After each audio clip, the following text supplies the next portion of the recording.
Brussels, U.S. President Donald Trump met his match in a handshake showdown with France and APO's new president, Emmanuel Macron.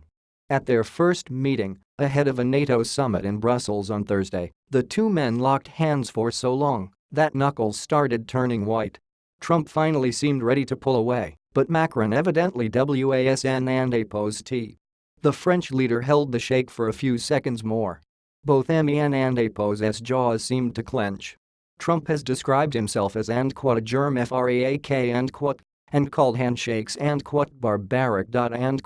In his 1997 book The Art of the Comeback Trump wrote he and APO's often thought of taking out a series of newspaper ads encouraging the abolishment of the handshake. Trump and APO's aversion to handshaking seemed to lessen over the course of the U.S. presidential campaign.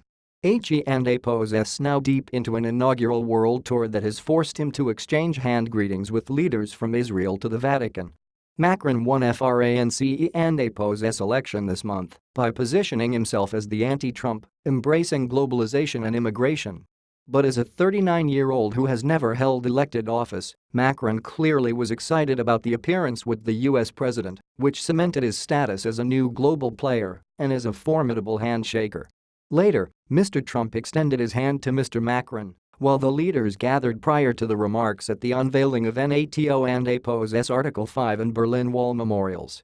The presidents shook hands momentarily before Mr. Trump quickly pulled back, and they shared a laugh.